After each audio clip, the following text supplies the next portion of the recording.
Hello friends, तो आज हम देखेंगे सिंदबाद का एक अमेजिंग एडवेंचर जहां उसका सामना अशांति की देवी एरिस से होता है, जो एक मैजिकल बुक के थ्रू दुनिया में अशांति फैलाना चाहती है। तो चलिए देखते हैं कि क्या सिंदबाद और उसके दोस्त उसे रोक पाएंगे। तो मूवी की शुरुआत में हमें अशांति की देवी एरिस को दिखाया जाता है, जो इस दुनिया की शांति को भंग करना चाहती है। तभी उसकी नजर सिराकस राज्य के एक रॉयल शिप पर पड़ती है, जिसमें बुक ऑफ पीस नाम की एक ऐसी मैजिकल किताब है जिसकी पावर्स दुनिया में शांति बनाए रखती हैं। यही सिंदबाद नाम का एक लुटेरा भी उनका पीछा कर रहा है, जो इस बुक को चुराना चाहता है ताकि इसे बेचकर अच्छा पैसा कमा सके और फिजी में रिटायर होकर एक अच्छी लाइफ गुजार सके। ये देखकर एरिस भी अपने एक मिथिकल बीस्ट को उस बुक को चुराने के लिए भेजती है। उधर सिंदबाद भी रॉयल शिप तक पहुंच जाता है और अपने साथियों के साथ मिलकर सभी सैनिकों को हरा देता है। तभी वो अपने बचपन के दोस्त प्रोटियस को देखता है, जो शिप का कैप्टन होने के साथ साथ सिराकस सिटी का प्रिंस भी है।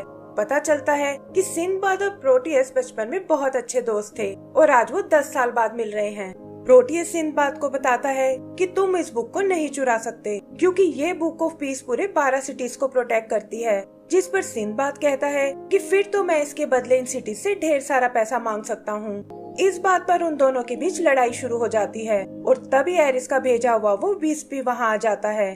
वो बीस्ट वहाँ शिप पर तबाही मचाने लगता है, लेकिन सिंदबाद और प्रोटियस अपनी चालाकी से उसे मार डालते हैं। उन्हें लगता है कि शायद वो लोग जीत चुके हैं, लेकिन वो बीस्ट डूबते हुए सिंदबाद को अपने एक टेंटिकल में फंसा लेता है और उसे लेकर पानी की गहराइयों में चला जाता है। वहाँ उसका सामना एरिस से होता है, जो उसे बीस्ट के चंगुल से छुड़ा लेती है। वो बताती है कि मैं अशांति की देवी एरिस हूँ और जो बीस्ट तुमने मारा है वो असल में मेरा ही भेजा हुआ था और इसके बदले अब तुम्हें मुझे वो बुक लाकर देनी होगी। इस पर सिंदबाद कहता है कि वो बुक तो मैं अपने लिए चुराना चाहता हूँ ताकि खुद को अमीर बना सकूं। लेकिन एरिस कहती है कि अगर वो तुम मेरे लिए चुराओगे तो मैं तुम्हें छोड़ भी दूंगी और तुम्हें जिंदगी भर के लिए अमीर भी बना दूंगी। और सिंदबाद भी लालच में आकर उसकी शर्त मान जाता है। आगे एरिस उसे बताती है कि बुक चुराकर तुम्हें उस स्टार की डायरेक्शन में आना होगा जहाँ मेरा मैजिकल किंगडम बसा हुआ है, और ये कहकर उसे उसके शिप पर वापस भेज देती है। सिंदबाद अपने दोस्तों को ये सारी बात बताता है, लेकिन उन्हें उसकी बातों पर जरा भी विश्वास नहीं होता और सिंदबाद बुक को चुराने के लिए सिराकस जाने का प्लान करता है। आगे का सीन सिराकस राज्य का है, जहां बुक ऑफ पीस को उसकी सही जगह पर रख दिया गया है और इससे वहां का किंग बहुत खुश होता है। सिंदबाद भी जल्दी ही वहां पहुंच जाता है और इससे पहले कि सोल्जर्स उसे अरेस्ट कर पाएं, प्रोटियस उसे उनसे बचा लेता है। फिर वो सिंदबाद को अपनी फियोंसे मेरीना से मिलवाता है, जिसे देखते ही सिंदबाद के चेहरे पर मायूसी छा जाती है और वो अपने साथियों के साथ पहले से बाहर निकल जाता है। लेकिन वो नहीं जानता था कि एरिस भी छुपकर ये सब देख रही है। आगे हम मेरीना और प्रोटियस को देखते हैं, जहाँ पता चलता है कि मेरीना को समुद्र की लाइफ बहुत पसंद है और उसका सपना है कि वो यहाँ से निकलकर पूरी दुनिया घूम सके। प्रोटियस जानना चाहता है कि क्या वो सच में उससे शादी करना चाहती है, लेकिन तभी भागते हुए उसके डैड वहाँ आते हैं और कहते हैं कि मुझे मरीना से एक जरूरी बात करनी है। यही दूसरी तरफ हम बुक ऑफ पीस वाले टावर को देखते हैं, जहाँ एरिस खुद उस बुक को चुराने आई है और ऐसा करने के लिए वो सिंदबाद का रूप लेती है। बुक को चुराते ही वो जगह ढहने लगती है और पूरे राज्य में अंधेरा छा जाता है। वो लोग इसके लिए सिंदबाद को जिम्मेदार मानते हैं, लेकिन वो प्रोटियस से कहता है कि ये सब अशांति की देवी एरिस का काम है और वो मुझे यहाँ फंसाना चाहती है। इसके बाद उसे कोर्ट के सामने लाया जाता है, जहाँ जूरी उसे मुजरिम मानती है और कहती है कि इसके लिए तुम्हें मौत की सजा होगी। तभी प्रोटियस वहाँ आता है, जिसे शायद सिंदबाद की बातों पर यकीन हो गया था, और वो कहता है कि बुक सिंदबाद ने नहीं बल्कि एरिस ने चुराई है और हमें उसे बुक वापस लाने का एक मौका देना चाहिए। वो सिंदबाद के बदले खुद को अरेस्ट करने को कहता है, जिस पर जूरी उसे वार्न करती है कि अगर सिंदबाद बुक वापस लेके नहीं आया तो उसके बदले तुम्हारी जान चली जाएगी। प्रोटियस के डैड भी उसे बहुत समझाते हैं, लेकिन वो अपना फैसला बिल्कुल नहीं बदलता, क्योंकि उसे अपने दोस्त पर पूरा भरोसा है। तब जूरी सिंदबाद को 10 दिन का वक्त देती है ताकि वो उस बुक को वापस ला सके, वरना उसके बदले प्रोटियस को मार दिया जाएगा। सिंदबाद भी शिप लेकर निकल पड़ता है, लेकिन पता चलता है कि उसे बुक वापस लाने में कोई इंटरेस्ट नहीं है और वो तो अपने साथियों के साथ फिजी जाने वाला है। उसे लगता है कि किंग अपने इकलौते बेटे को कुछ नहीं होने देगा और उन्हें प्रोटियस की चिंता करने की कोई जरूरत नहीं है। ये कहकर वो अपने रूम में चला जाता है, लेकिन देखता है कि मेरीना भी छुपकर उनके साथ आ गई है, क्योंकि उसे मालूम है कि सिंदबाद धोखा देने में बहुत माहिर है। वो उसे मतलबी और धोखेबाज बुलाती है, जिस पर सिंदबाद कहता है कि ना ही मैंने वो बुक चुराई है और ना ही प्रोटियस को मेरी सजा अपने सर लेने को बोला था। मेरीना समझ जाती है कि बिना लालच सिंदबाद उसकी बात नहीं मानेगा, और तब वो अपने साथ लाए कुछ डायमंड्स उसे देती है, जिसे देखकर सिंदबाद उसकी बात मान जाता है। वो सब एरिस के किंगडम की ओर जाने लगते हैं, और एरिस ये देखकर कहती है कि लगता है अब इन्हें सबक सिखाना ही होगा। इधर सिंदबाद और उसके दोस्तों का एक संकरा रास्ता नजर आता है, जहाँ थोड़ी सी गलती भी उनके शिप को क्रैश कर सकती है। अंदर उनका सामना कुछ सायरन से होता है, जिन्हें भेजने वाली एरिस ही है, और वो अपने गानों से सभी आदमियों को वश में कर लेती हैं। लड़की होने के कारण मेरीना पर उनका कोई असर नहीं होता, और इससे पहले कि उनका शिप क्रैश हो जाए, मेरीना उसे कंट्रोल करके सेफली बाहर ले आती है। सेलर्स को भी जल्द ही होश आ जाता है, और सिंदबाद को ना चाहते हुए भी मेरीना को थैंक्स बोलना पड़ता है, क्योंकि उसे लगता है कि लड़कियां शिप को कभी नहीं चला सकती। यही एक सीन में हम प्रोटियस को देखते हैं, जिसके डैड उसे जेल से भागने को बोलते हैं, लेकिन प्रोटियस ऐसा करने से मना कर देता है और कहता है कि मुझे अपने दोस्त पर पूरा भरोसा है।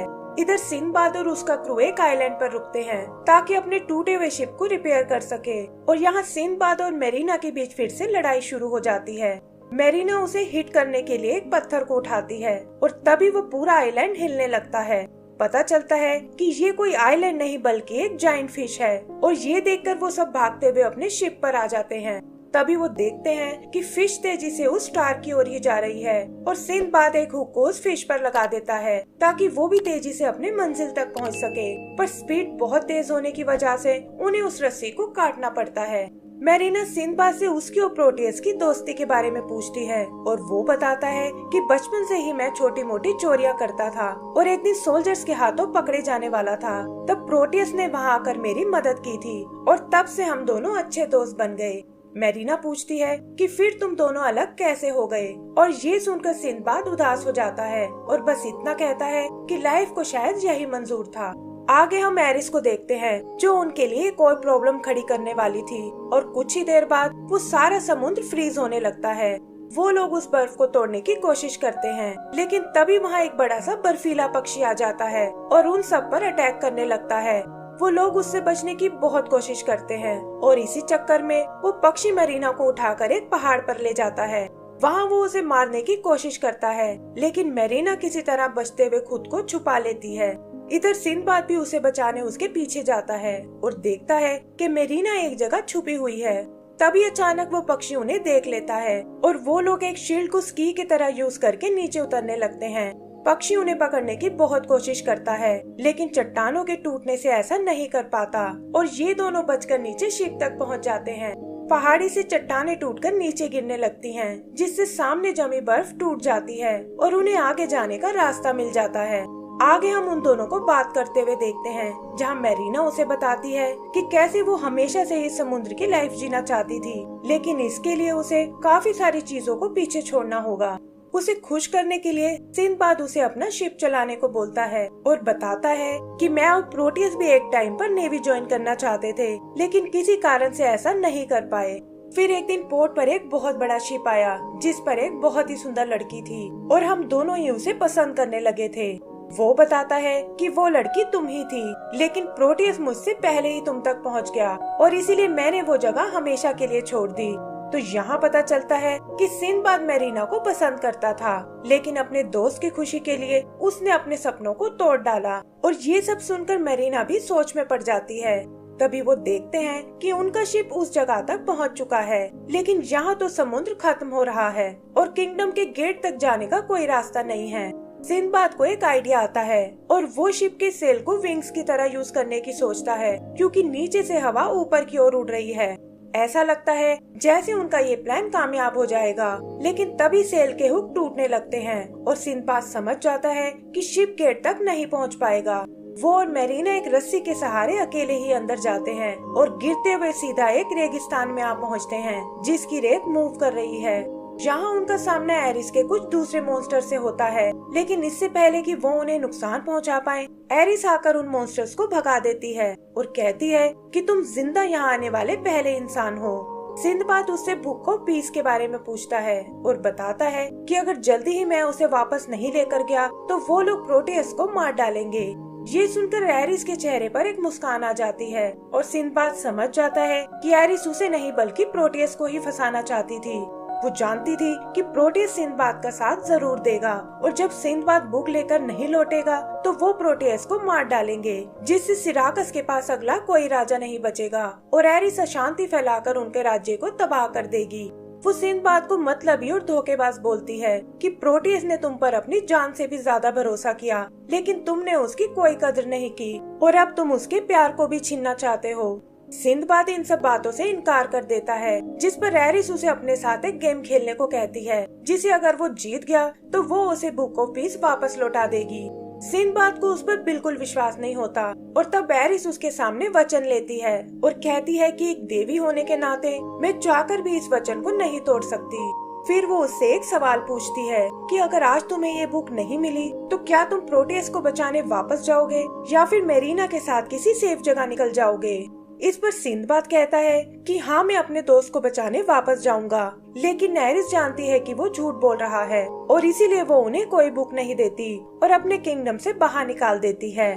सिंदबाद मेरीना से कन्फेस करता है कि एरिस ने मुझे सही पहचाना है, लेकिन मेरीना कहती है कि तुम्हारा और प्रोटियस का इससे कोई लेना देना नहीं है, क्योंकि चोरी तो असल में एरिस ने की है। वो उसे यहाँ से दूर जाने को बोलती है और कहती है कि मैं वापस जाकर सबको सच बता दूंगी, लेकिन तुम्हें इस तरह मरते हुए नहीं देख सकती, क्योंकि मैं भी तुमसे प्यार करने लगी हूँ।